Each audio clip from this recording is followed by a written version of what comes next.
ನೋಡ್ತಾ ಇದ್ದೀರಾ speed news. ನಾನು ಕಾವ್ಯ ಹೆಗಡೆ. ರಾಮನಗರದ ಅಧಿಕಾರದ ಚುಕ್ಕಾಣಿಗಾಗಿ ದಳಪತಿ ಪ್ಲಾನ್.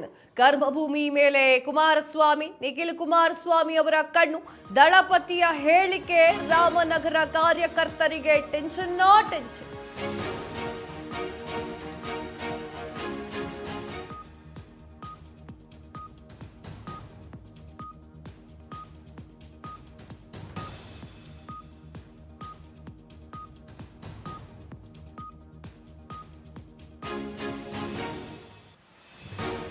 ರಾಮನಗರ ಅಧಿಕಾರ ಚುಕ್ಕಾಣಿಗಾಗಿ ದಳಪತಿ ಪ್ಲಾನ್. ಕರ್ಮಭೂಮಿ ಮೇಲೆ ಕುಮಾರಸ್ವಾಮಿ, ನಿಖಿಲ್ ಕುಮಾರಸ್ವಾಮಿ ಕಣ್ಣು. ದಳಪತಿ ಹೇಳಿಕೆ ರಾಮನಗರ ಕಾರ್ಯಕರ್ತರಿಗೆ ಟೆನ್ಷನ್. ರಾಜ್ಯ ರಾಜಕಾರಣಕ್ಕೆ ಎಂಟ್ರಿ ಕೊಡುವಂತಹ ಸುಳಿವನ್ನ ಕೊಟ್ರ ಕುಮಾರಸ್ವಾಮಿ ಅಂತ ಹೇಳಿ ರಾಮನಗರದಲ್ಲೇ ನಿಲ್ಲುತ್ತೇನೆ ಅಂತ ಹೇಳಿ ಎಚ್.ಡಿ. ಕುಮಾರಸ್ವಾಮಿ ಅವರ ಘೋಷಣೆ. ನಿಖಿಲ್ ಕೂಡ ರಾಮನಗರದಿಂದಲೇ ಸ್ಪರ್ಧೆ ಮಾಡ್ತಾರೆ ಎನ್ನುವಂತಹ ಸುಳಿವು. ಮೊನ್ನೆ ಚಿಕ್ಕಮಗಳೂರಿನಲ್ಲಿ ಹೇಳಿಕೆಯನ್ನ ನೀಡಿರುವಂತಹ ನಿಖಿಲ್ ರಾಮನಗರ ಸೇಫ್ ಎನ್ನುವಂತಹ ಲೆಕ್ಕಾಚಾರದಲ್ಲಿರುವಂತಹ ನಿಖಿಲ್ ಕುಮಾರಸ್ವಾಮಿಗೆ ಕ್ಷೇತ್ರ ತ್ಯಾಗ ಮಾಡ್ತಾರ ಕುಮಾರಸ್ವಾಮಿ ಎನ್ನುವಂತಹ ಪ್ರಶ್ನೆ ಕೂಡ ಈಗ ಏಳುತ್ತಾ ಇದೆ. ನಿಖಿಲ್ ಕುಮಾರಸ್ವಾಮಿ ಅವರು ಒಂದ್ ಕಡೆ ಪಕ್ಷ ಸಂಘಟನೆ, ಪಕ್ಷಕ್ಕಾಗಿ ದುಡಿತೇನೆ, ಪಕ್ಷಕ್ಕಾಗಿ ತಳಮಟ್ಟದಿಂದ ಶುರು ಮಾಡ್ತೇನೆ ಕೆಲಸಗಳನ್ನ ಅಂತ ಹೇಳಿ ಅಧಿಕಾರದ ಚುಕ್ಕಾಣಿಯನ್ನ ಹಿಡಿಯುವಂತಹ ಒಂದು ಮೈಂಡ್ ಸೆಟ್ ಅಲ್ಲಿ ಎಲ್ಲರನ್ನೂ ಕೂಡ, ಎಲ್ಲ ಕಾರ್ಯಕರ್ತರನ್ನು ಕೂಡ ಒಗ್ಗೂಡಿಸ್ತಾ ಇದ್ದಾರೆ. ಬಿಜೆಪಿ ಹಾಗೂ JDS ಎನ್ನುವಂತಹ ಎರಡು ಬಲಾಬಲದ ಪಕ್ಷ ಸೇರ್ಕೊಂಡು ಮೈತ್ರಿ ಮಾಡಿಕೊಂಡಿದೆ. ಈ ಮೈತ್ರಿಯಲ್ಲಿ ಬಿಜೆಪಿ ಅದರ ತಕ್ಕಂತೆ ಯೋಚನೆ ಮಾಡ್ತಾ ಇದ್ರೆ JDS ಎಲ್ಲಿ ನಾವು ಹಳೆ ಮೈಸೂರು ಭಾಗವನ್ನ ಕಳೆದುಕೊಳ್ತೇವೋ ಎನ್ನುವಂತಹ ದೃಷ್ಟಿಯಿಂದ ಹಳೆ ಮೈಸೂರು ಭಾಗವನ್ನ ಉಳಿಸ್ಕೊಳ್ಳಿಕ್ಕಾಗಿ ರೆಡಿ ಆಗ್ತಾ ಇದೆ. ಇದರ ಮಧ್ಯದಲ್ಲಿ ಕುಮಾರಸ್ವಾಮಿ ಅವರು ಕೇಂದ್ರದ ಸಚಿವರಾಗಿದ್ದಾರೆ. ಕೇಂದ್ರದ ಸಚಿವರಾಗಿ ಸಾಕಷ್ಟು ಕೆಲಸಗಳನ್ನು ಮಾಡ್ತಾ ಇದ್ದಾರೆ. ಆದರೆ ಎಲ್ಲೋ ಒಂದ್ ಕಡೆ ರಾಜ್ಯದ ಒಲವು ಕುಮಾರಣ್ಣನ್ ಬಿಟ್ಟಂಗೆ ಕಾಣಿಸ್ತಾ ಇಲ್ಲ. ರಾಮನಗರ ಸೇಫ್ ಎನ್ನುವಂತಹ ಭಾವನೆಯನ್ನ JDS ಉಳಿಸ್ಕೊಂಡು ಬಂದಿದೆ, ಅನ್ಕೊಂಡು ಬಂದಿದೆ. ನಿಜಕ್ಕೂ ರಾಮನಗರ ಸೇಫಾ? DK ಶಿವಕುಮಾರ್ ಅವರ ಒಕ್ಕಲಿಗರ ಒಂದಿಷ್ಟು ಬೆಂಬಲ ಇಲ್ಲಿ JDSಗೆ ಸಿಗುತ್ತಾ ಎನ್ನುವಂಥದ್ದು ಪ್ರಶ್ನೆ. ಎಸ್, ರಾಮನಗರ ಬಂದ್ಬಿಟ್ಟು ಅದು JDS ಬೆಲ್ಟೆ ಇದು. ಸೊ ಆ ಒಂದು ನಿಟ್ಟಿನಲ್ಲಿ ರಾಮನಗರ ಸೇಫ್ ಆಗಿರುತ್ತೆ. ಆದರೆ ಕುಮಾರಸ್ವಾಮಿ ಕೇಂದ್ರ ಒಂದು ಬಿಟ್ಟು ಇಲ್ಲಿ ರಾಜ್ಯಕ್ಕೆ ಎಂಟ್ರಿ ಕೊಡ್ತಾ ಇರೋದು ನಿಜಾನ ಎನ್ನುವಂತಹ ಪ್ರಶ್ನೆ. ಇನ್ನು ರಾಮನಗರದ ಚುಕ್ಕಾಣಿಯನ್ನ ನಿಖಿಲ್ ಕುಮಾರಸ್ವಾಮಿ ಅವರಿಗೆ ಹಿಡಿಸ್ಲಿಕ್ಕೆ ಕುಮಾರಸ್ವಾಮಿ ಅವರು ಪ್ಲಾನ್ ಅನ್ನ ಮಾಡಿಕೊಂಡಿದ್ದಾರೆ. ಹಾಗಾದ್ರೆ JDSನ ಮುಂದಿನ ಹೆಜ್ಜೆ ಏನು ಅನ್ನೋದು ಕುತೂಹಲವನ್ನ ಮೂಡಿಸುತ್ತೆ. ಇದರ ಮಧ್ಯದಲ್ಲಿ ರಾಜ್ಯ ರಾಜಕಾರಣದಲ್ಲಿ ಸಾಕಷ್ಟು ಬೆಳವಣಿಗೆಗಳು ನಡೀತಾ ಇದೆ.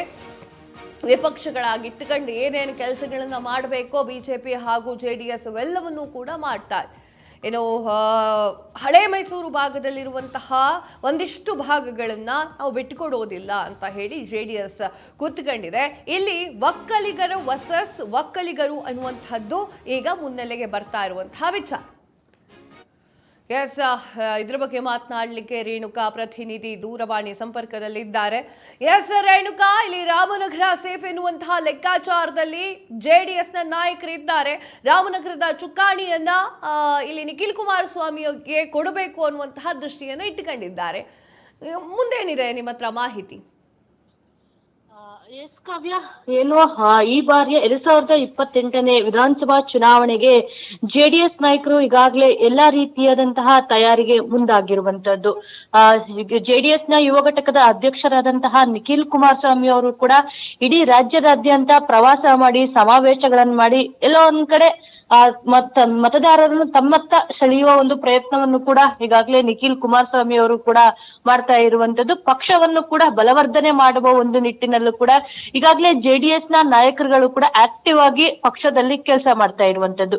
ಇದರ ಮಧ್ಯೆ ಈಗಾಗಲೇ ಕುಮಾರಸ್ವಾಮಿ ಅವರು ಕೂಡ ಮೊನ್ನೆ ನಡೆದಂತಹ ಒಂದು ಸಮಾವೇಶದಲ್ಲೂ ಕೂಡ ನಾನು ರಾಮನಗರದಿಂದಲೇ ಸ್ಪರ್ಧೆ ಮಾಡ್ತೀನಿ, ಮತ್ತೆ CM ಆಗ್ತೀನಿ, ನಿಮ್ಗೆ ಸೇವೆ ಮಾಡ್ತೀನಿ ಅಂತಕ್ಕಂತ ಹೇಳಿಕೆಯನ್ನು ಕೂಡ ಕೊಡ್ತಾರೆ. ಆ ಒಂದು ಹೇಳಿಕೆಯು ಕೂಡ ರಾಜ್ಯ ರಾಜಕಾರಣದಲ್ಲಿ ಸಾಕಷ್ಟು ರೀತಿಯಾದಂತಹ ಚರ್ಚೆಗೂ ಕೂಡ ಕಾರಣವಾಗುತ್ತೆ.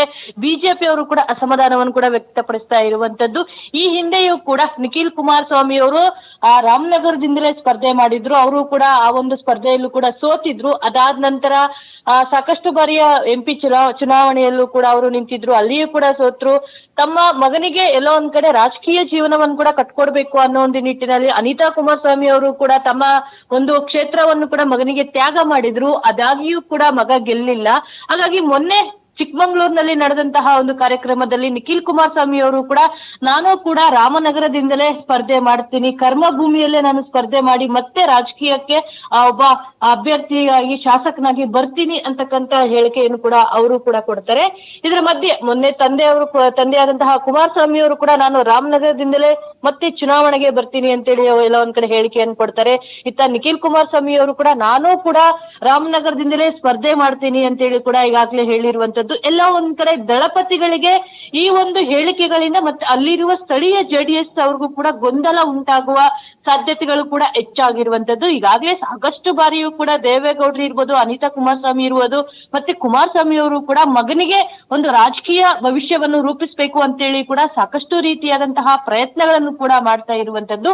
ಈ ಬಾರಿ ಮಗನೇ ಸ್ವತಃ ರಾಮನಗರದಿಂದ ನಾನು ಎಲ್ಲಿ ಸೋತಿದ್ದೇನೆ ಅಲ್ಲೇ ಮತ್ತೆ ಗೆದ್ದು ತೋರಿಸ್ಬೇಕು ಅಂತೇಳಿ ಕೂಡ ಮುಂದಾಗಿರುವಂತದ್ದು. ಹಾಗಾಗಿ ಮಗನಿಗಾಗಿ ರಾಮನಗರ ಕ್ಷೇತ್ರವನ್ನು ಬಿಟ್ಟುಕೊಡುವ ಸಾಧ್ಯತೆಗಳು ಕೂಡ ಸಾಕಷ್ಟು ಇರುವಂತದ್ದು. ಈ ಹಿಂದೆಯೂ ಕೂಡ ಕುಮಾರಸ್ವಾಮಿ ಅವರು ಸಾಕಷ್ಟು ಚುನಾವಣೆಗಳಲ್ಲೂ ಕೂಡ ಗೆದ್ದಂತವ್ರು. ಹಾಗಾಗಿ ಬೇರೆ ಕ್ಷೇತ್ರಕ್ಕೆ ಅವ್ರು ಹೋಗಿ ರಾಮನಗರವನ್ನು ಮಗನಿಗೆ ಬಿಟ್ಟುಕೊಡುವ ಸಾಧ್ಯತೆಗಳು ಕೂಡ ಹೆಚ್ಚಾಗಿರುವಂತದ್ದು. ಈ ಮೂಲಕ ಹಳೆ ಮೈಸೂರು ಭಾಗದಲ್ಲಿ ಏನು JDS ನ ಪ್ರಾಬಲ್ಯತೆ ಕಡಿಮೆ ಆಗಿದೆ ಅಂತೇಳಿ ಸಾಕಷ್ಟು ಬಾರಿಗಾಗಲೇ ಎಲ್ಲಾ ನಾಯಕಗಳು ಕೂಡ ಆತಂಕವನ್ನು ಕೂಡ ವ್ಯಕ್ತಪಡಿಸ್ತಾ ಇರುವಂತದ್ದು. ಈ ಮೂಲಕ ಆ ಭಾಗದಲ್ಲಿ JDS ಅನ್ನು ಮತ್ತಷ್ಟು ಬಲಪಡಿಸುವ ಒಂದು ಪ್ರಯತ್ನವೂ ಕೂಡ ಆಗುವ ಸಾಧ್ಯತೆಗಳು ಕೂಡ ಇರುವಂತದ್ದು. ಕಾವ್ಯ.